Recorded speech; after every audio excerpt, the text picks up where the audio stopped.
नमस्कार दोस्तों, मैं एल.एस. मिश्रा आज आपके बीच में लेकर के आया हूँ एक नया टॉपिक, शिक्षा का महत्व। हम सभी लोग जब कहीं भी संसार में कुछ भी आचरण करते हैं, व्यवहार करते हैं, बर्ताव करते हैं, किसी से मिलते जुलते हैं, तो हमारा एक जो हमारी प्रकृति का मूल है शिक्षा। जैसी आपकी शिक्षा होगी वैसी आपकी ख्याति होगी, वैसी आप उपलब्धि प्राप्त कर सकेंगे। तो इसी विषय पर मैं आज आप लोगों से बात करूंगा। कहा जाता है कि दक्षिण में स्थित महिलारोप्य नामक एक प्रसिद्ध नगर था, किसी राज्य की राजधानी था। वहाँ का राजा अत्यंत प्रचंड प्रतापी अमर सिंह, जो सभी कलाओं का मर्मज्ञ, विनम्र और उदार भी था। राजा अमर सिंह के बहुशक्ति, उग्र शक्ति, अनंत शक्ति नामक 3 पुत्र थे, जो दुर्भाग्यवश इतने मूर्ख थे कि राज्य का उत्तराधिकारी बनने के योग्य नहीं थे। इस कारण राजा अमर सिंह सदा चिंतित रहा करते थे। एक दिन राजा अमर सिंह ने अपने मंत्रियों को बुला करके मंत्रणा की और विचार किया। मंत्रियों को बुला करके कि मैंने अपने राज्य का बहुत विस्तार किया है। पूरे जीवन राजा ने अपने राज्य का विस्तार करने में समय लगा दिया। कभी भी उन्होंने अपने घर पर, अपने पुत्रों पर ध्यान नहीं दिया। सिर्फ पूरे जीवन युद्ध करते रहे और धन संचय करते रहे। कहते हैं बहुत विशाल राज्य का अधिपति होने पर भी उन्होंने अपने मंत्रियों से कहा कि मेरा मन बहुत अशांत है। एक दिन राजा अमर सिंह ने मंत्रियों से अपनी चिंता व्यक्त की। कहा, आप सब मेरे राज्य के शुभ चिंतक हैं।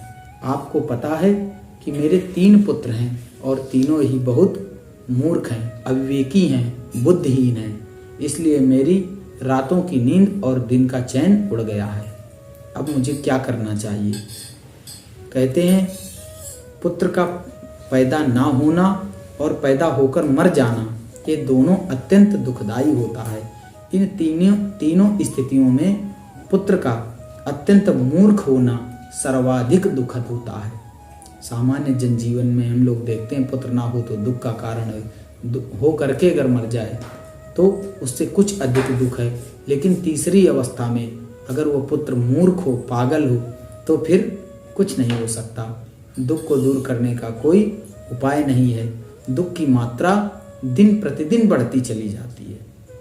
इसलिए कहते हैं अब क्या होना चाहिए? तो यहाँ पर प्रथम राजा ने जो बात कही, प्रथम गर्भ का ना ठहरना, द्वितीय पत्नी के गर्भ धारण होने पर भी पुरुष द्वारा उसमें गर्भ स्थापन ना होना, तृतीय बालक का गर्भ में मर जाना, मृत बालक का जन्म लेना, चतुर्थ पुत्र की अपेक्षा होने पर पुत्री का जन्म लेना, पत्नी का बांझ होना, षष्ठ उपयुक्त समय पर भी बालक का गर्भ से बाहर ना आ पाना, ये सारे दुख के कारण राजा ने बताए हैं। लेकिन फिर भी कहते हैं जिस प्रकार से अपने मन के व्यथा को उन्होंने व्यक्त किया, कुछ देर उपरांत राजा अमर सिंह ने अपने मंत्रियों से पूछा, क्या मेरे तीनों अयोग्य पुत्र गुणवान नहीं बन सकते? ऐसा विचार मेरे मन में आ रहा है कि किसी प्रकार से ये मेरे पुत्र अगर गुणवान बन जाएं तो हमारा और हमारे राज्य का कल्याण कर देंगे।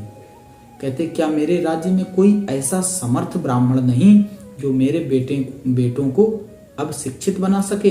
यह सुनकर एक मंत्री बोला, महाराज ज्ञान तो अनंत और असीम है, परंतु उसे सीखने के लिए समय की अपेक्षा होती है। देखिए ना, व्याकरण के शिक्षण के लिए भी 12 वर्षों की अवधि होती है, अपेक्षित कही गई है। इसके अतिरिक्त मनुस्मृति जैसे धर्मशास्त्र के ग्रंथों, चाणक्य नीति जैसे अर्थशास्त्र के ग्रंथों और वात्स्यायन आदि द्वारा प्रणीत काम शास्त्र संबंधी ग्रंथों की जानकारी के लिए समय तो चाहिए ही। राजा को उदास, हताश और निराश, व्यथित देखकर एक सुमति नामक मंत्री बोला, महाराज मैं अपने साथी के मंतव्य का खंडन तो नहीं करता, लेकिन यह सत्य है कि शास्त्र अनंत एवं असीम है और इनकी जानकारी के लिए बहुत अधिक समय चाहिए। किंतु मैं आपके बालकों को योग्य बनाने के लिए कोई सरल उपाय जरूर ढूंढूंगा। महाराज, हमारे राज्य में एक विष्णु शर्मा नामक विद्वान ब्राह्मण निवास करते हैं। अगर आप सहमत हों तो मैं आपके तीनों पुत्रों को उनको सौंप दूं, तो वह निश्चित ही आपके पुत्रों को विद्वान बना करके आपको चिंता मुक्त कर सकते हैं। राजा अमर सिंह को अपने मंत्री सुमत की बात डूबते को नौका का सहारा सा लगी। तुरंत ही उन्होंने आचार्य विष्णु शर्मा को ससम्मान बुलाकर लाने का संदेशा दिया। आचार्य विष्णु शर्मा के आने पर राजा ने उनका स्वागत सत्कार किया और फिर विनम्र एवं मधुर वचनों से उनका आदर किया। कहने लगे, आदरणीय महोदय, यदि आप मेरे इन 3 मूर्ख पुत्रों को शिक्षित बनाने की कृपा करें तो मैं पुरस्कार के रूप में आपको 100 ग्रामों का अधिकार सौंप दूंगा। प्रत्युत्तर में आचार्य विष्णु शर्मा ने कहा, राजन, आप मुझे किसी प्रकार का प्रलोभन देने की चेष्टा न करें। मेरे जीवन में भोग विलास के लिए कोई स्थान नहीं रहा और मैं अपनी विद्या को यहाँ बेचने के लिए नहीं आया हूँ। हाँ, आपके दुख से दुखी होकर आपकी प्रार्थना को अवश्य स्वीकार करता हूँ। मैं आपकी सभा में आपके तीनों बेटों को 6 महीने में ही कुशल राजनीतिज्ञ और व्यवहारिक ज्ञान में सिद्धहस्त बनाने की घोषणा करता हूँ और यह प्रतिज्ञा करता हूँ कि यदि मैं 6 महीने में अपने उद्देश्य में सफल ना हुआ तो मैं अपना मुंह दिखाने के लिए जीवित नहीं रहूंगा। इस उद्घोष के उपरांत आचार्य विष्णु शर्मा ने राजा से कहा, महाराज, आप आज के दिन से ही गिनती आरंभ कर दीजिए और इस वृद्ध ब्राह्मण को 6 मास की अवधि दीजिए। यथा समय परिणाम आपके सामने आ जाएगा। आचार्य विष्णु शर्मा की इस प्रतिज्ञा को असंभव जानकर भी राजा को बड़ी प्रसन्नता हुई। उसने उपस्थित लोगों से अत्यंत विस्मित होने पर भी वृद्ध ब्राह्मण के वचन का स्वागत किया और राजा को इसके लिए सभी लोगों ने बधाई दी। राजा ने भी आचार्य विष्णु शर्मा के प्रति आभार प्रकट करते हुए उनका यथोचित अभिनंदन किया और अपने तीनों पुत्रों को सौंप दिए। इससे राजा को चिंता से मुक्ति प्राप्त हुई। आचार्य विष्णु शर्मा राजकुमारों को अपने साथ अपने आवास पर ले आए और उनके सुविधाजनक निवास और भोजन आदि की व्यवस्था की। उसके उपरांत उन्होंने राजकुमारों को सुशिक्षित बनाने का निम्नलिखित 5 तंत्रों वाले ग्रंथ पंचतंत्र की रचना की और इसमें उन्होंने 5 विषयों को रखा जो हमारे और आपके व्यवहारिक और शिक्षा के जगत में बहुत ही लाभप्रद हैं। सर्वप्रथम उन्होंने मित्र भेद कहते हैं, इस अध्याय में शत्रु के मित्रों में फूट डालने और उन्हें आपस में लड़ाने तथा मित्र को शत्रु की शक्ति को क्षीण करने के विभिन्न उपायों का वर्णन किया। दूसरा, उन्होंने मित्र संप्राप्ति अध्याय में अपनी शक्ति एवं सामर्थ्य को बढ़ाने के लिए, उपयोगी व्यक्तियों को मित्र बनाने के लिए और उनके साथ मित्रता निभाने के विभिन्न उपायों को दिया।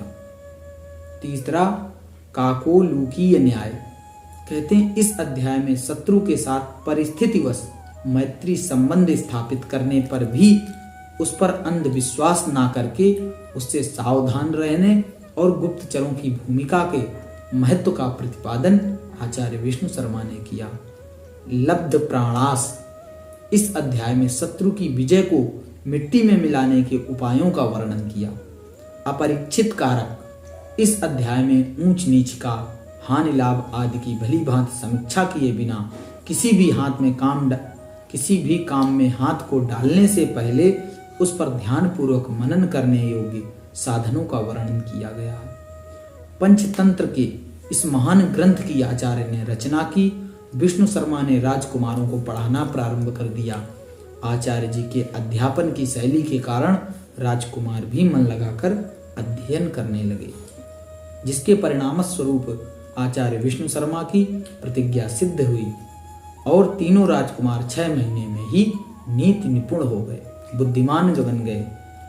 पंचतंत्र को बालकों के लिए लोक व्यवहार में शिक्षित करने का आदर्श ग्रंथ मान लिया गया और ग्रंथ की प्रशंसा में ये वचन भी कहा गया जो सिद्ध हुआ, अधीते यह इदम नित्यम नीति शास्त्रम शृणोति च ना पराभवमाप्नोति सक्रादपि कदाचन।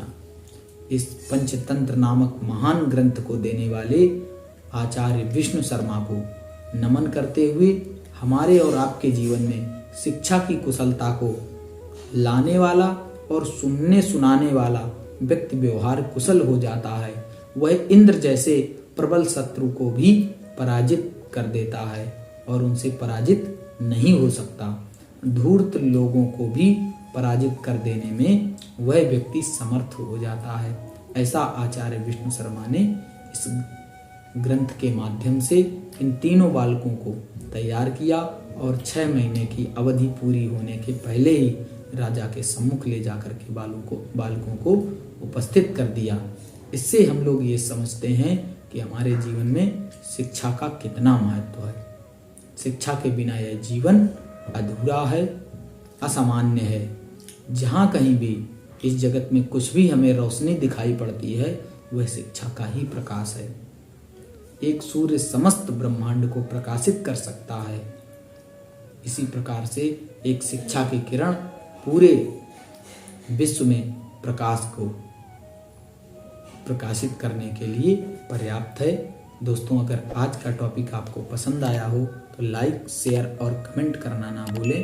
अगर आप इस चैनल पर नए हैं तो चैनल को सब्सक्राइब करना ना भूलें।